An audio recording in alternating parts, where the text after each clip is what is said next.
نیچے کھیل کے کمرے میں۔ بلاؤں؟ ہاں، اس کے سونے کا وقت ہو گیا ہے۔ نہیں، ٹھہرو، میں جاتی ہوں، دیکھوں تو صحیح اس نے میرے لیے کیسا پرندہ بنایا ہے۔ تم میرے لیے سانکھا لے آؤ۔ جی اچھا مادام۔ اور ہاں، برکے کی طرف سے بھی معافی مانگتی ہوں، میں نے کوئی دھیان نہیں دیا، بس یہی بات تو اسے کھا گئی۔ کرس تہہ خانے میں پہنچی جہاں کھیل کا کمرہ تھا۔ ہائے گڑیا، کیا کر رہی ہو؟ پرندہ بن گیا؟ ہاں، آؤ دیکھو، بن گیا بالکل۔ کمرہ خوبصورت اور سجا ہوا تھا۔ کینوس، پینٹنگ، فوٹوگراف، کھیلوں کے لیے میزیں اور کھلونے بنانے کے لیے میزیں۔ واہ، شاندار! کرس نے وہ پرندہ گھما کر پھرا کر دیکھا جو اس کی بیٹی نے اس کے ہاتھ میں پکڑا دیا تھا۔ وہ ابھی گیلا تھا اور پریشان پرندہ معلوم ہوتا تھا۔ اس کا رنگ نارنجی تھا، سفید چونچ پر نیلی اور سفید دھاریاں تھیں، پروں کا گچھا اس کے سر پر گوند سے چپکا دیا گیا تھا۔ پسند آیا؟ ریگان نے پوچھا۔ بہت، بلکہ حد سے زیادہ۔ نام ہے اس کا کچھ؟ عمدہ سا نام، سمجھ میں نہیں آ رہا۔ اچھا تو میں سوچتی ہوں۔ ہاں، گونگا پرندہ کیسا رہے گا؟ اچھا ہے نا؟ تو فی الحال میں اسے یہیں چھوڑتی ہوں، جب خشک ہو جائے تو اپنے کمرے میں لے جاؤں گی۔ کرس جب پرندہ رکھ رہی تھی تو اس کی نظر اوجا بورڈ پر پڑی۔ اوجا بورڈ ایک ایسا تختہ ہوتا ہے جس پر حروف تہجی اور مختلف علامتیں بنی ہوتی ہیں۔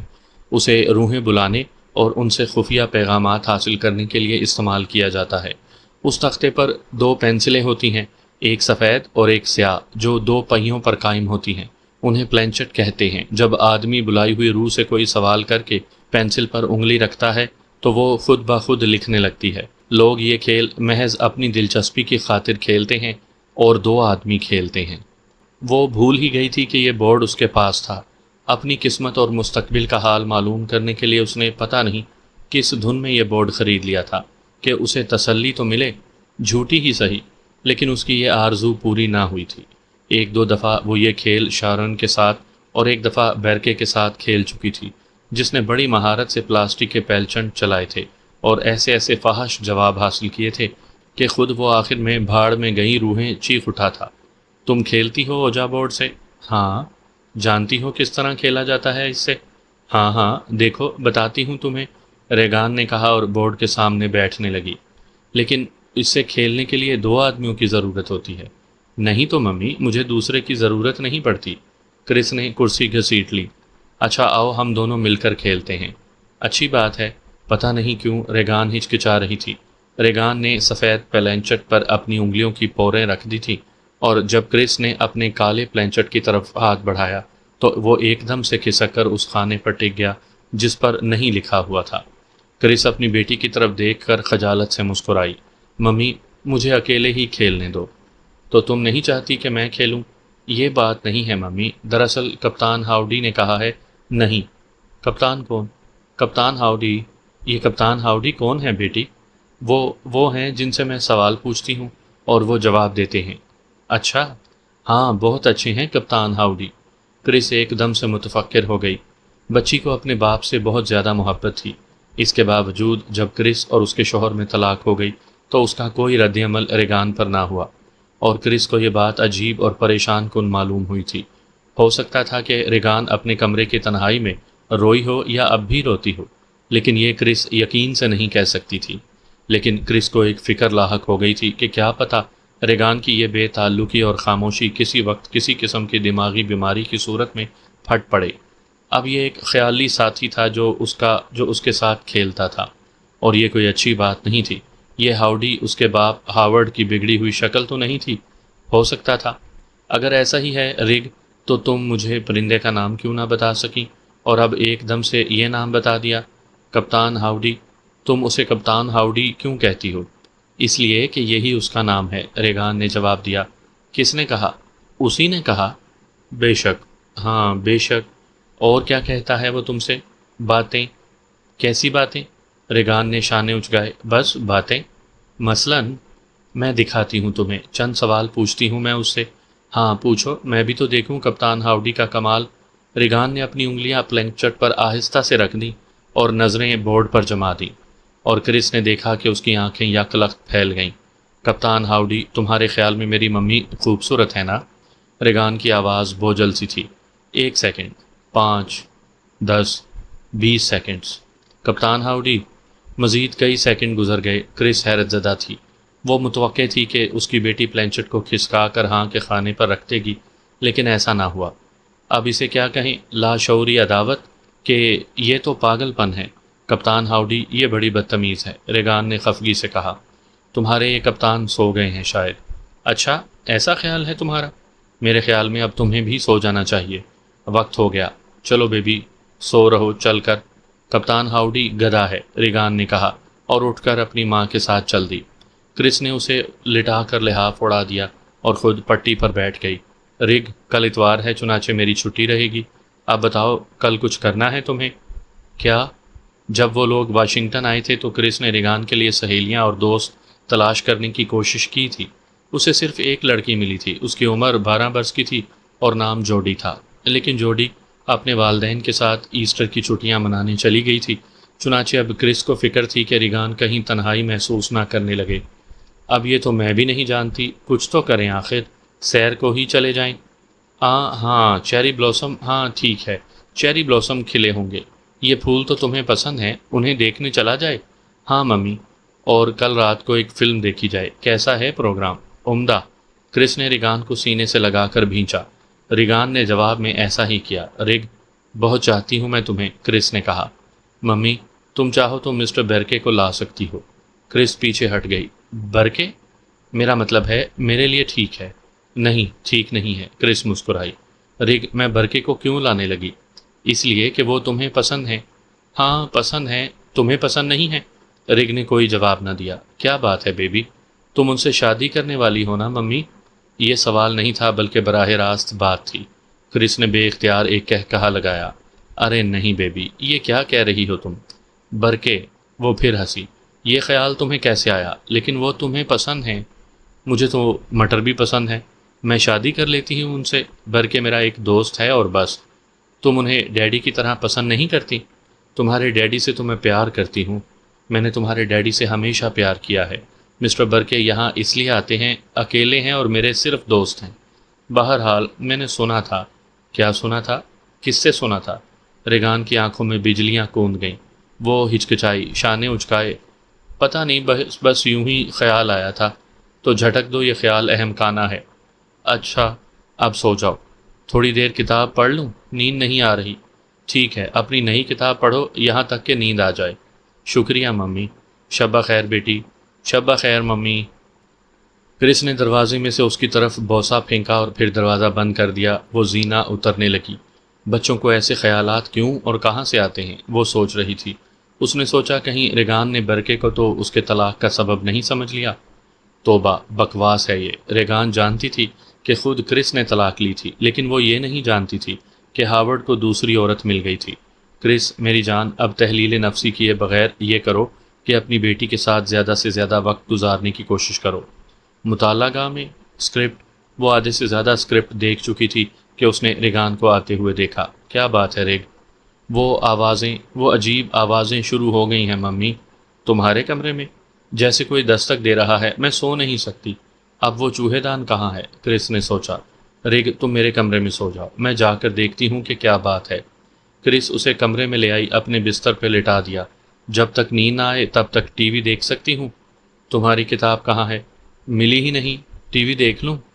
ہاں، کرس نے ٹی وی چلا دیا۔ آواز اور اونچی کر دوں یا ٹھیک ہے؟ ٹھیک ہے، سونے کی کوشش کرو۔ اچھا۔ کرس لائٹ بجھا کر ہال میں آ گئی۔ اب وہ تنگ سیڑھی چڑھ رہی تھی جو اٹاری تک جاتی تھی۔ اس نے دروازہ کھولا، لائٹ کا سوئچ تلاش کرنے لگی۔ لائٹ مل گئی، لائٹ جلائی، وہ جھک کر اٹاری میں داخل ہو گئی۔ اس نے چاروں اطراف دیکھا، فرش پر 6 چوہے دان رکھے ہوئے تھے۔ کمرہ صاف ستھرا تھا، حتیٰ کہ ہوا بھی بوجھل نہیں تھی۔ دیواروں میں اور چھت میں سوراخ نہیں تھے۔ یہاں تو کچھ بھی نہیں ہے۔ کرس اچھل پڑی، اس کا دل کلا بازی کھا گیا۔ میرے خدا، کس کی آواز تھی یہ؟ وہ ایک دم سے اس طرف گھوم گئی جس طرف سے آواز آئی تھی۔ ارے کارل، یہ کیا واقعات ہے؟ میں تو ڈر ہی گئی۔ کارل سیڑھی پر کھڑا ہوا تھا۔ معافی چاہتا ہوں مادام، لیکن آپ نے دیکھا نا، کچھ نہیں ہے، صاف ہے بالکل۔ ہاں دیکھا، شکریہ۔ شاید بلی مناسب رہے گی۔ کیا؟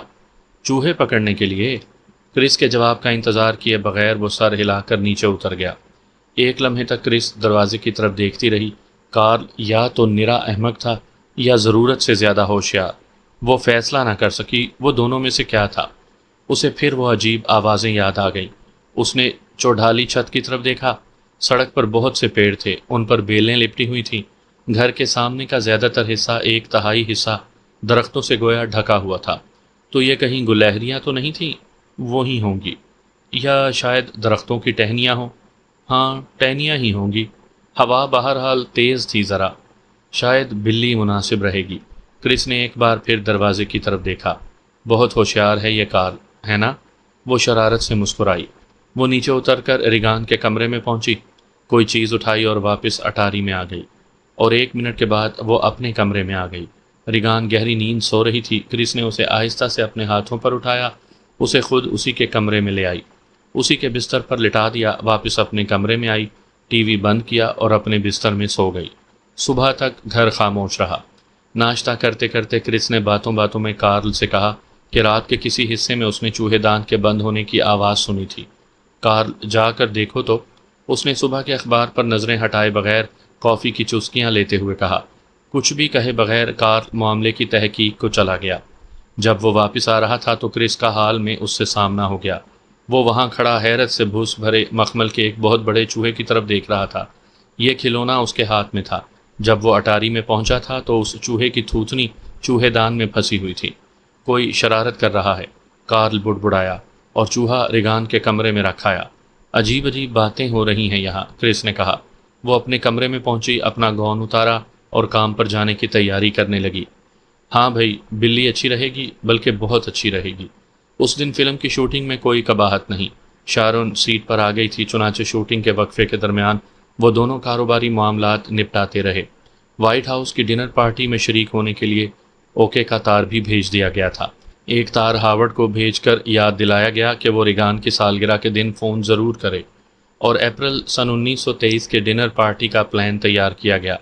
شام کو وہ ریگان کو لے کر فلم دیکھنے گئی، اور دوسرے دن صبح وہ شہر کی سیر کرتے اور دلچسپی کے مقامات دیکھتے رہے۔ جب وہ لوگ انجانے سپاہی کے مقبرے پر پہنچے تو ریگان نے کرس کا ہاتھ پکڑ لیا اور پوچھا، ممی، لوگ مرتے کیوں ہیں؟ اس سوال نے کرس کی روح کو چھیڑ دیا۔ رگ، تم بھی؟ نہیں نہیں، ہائے نہیں۔ اس کے باوجود وہ اسے کیا جواب دے؟ اس نے اپنی بیٹی کی طرف دیکھا۔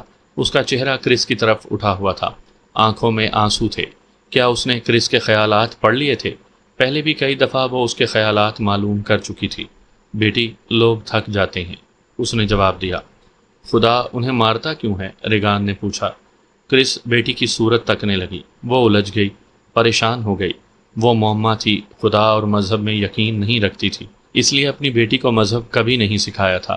خدا کے متعلق کون بتاتا ہے تمہیں؟ شارون۔ اچھا، کرس نے کہا، وہ شارون سے بات کرے گی۔ ممی، خدا ہمیں تھکنے کیوں دیتا ہے؟ بات یہ ہے کہ خدا تنہائی محسوس کرنے لگتا ہے تو ہمیں بلا لیتا ہے، اس نے جواب دیا۔ وہ اپنی بیٹی کو بتا نہیں سکی کہ خود اس کے کیا خیالات تھے۔ ریگان خاموش ہو گئی۔ گھر واپس جاتے وہ سارے راستے خاموش رہی، دن بھر اور دوسرے دن، یعنی پیر کے دن بھی وہ چپ چاپ رہی۔ منگل کے دن، جو ریگان کی سالگرہ کا دن تھا، اس کا یہ موڈ ٹوٹنے لگا۔ کرس اسے شوٹنگ پر لے گئی، اور جب شوٹنگ ختم ہوئی تو ایکٹروں، ایکٹریسوں اور پورے عملے نے مل کر سالگرہ مبارک ہو والا گیت گایا۔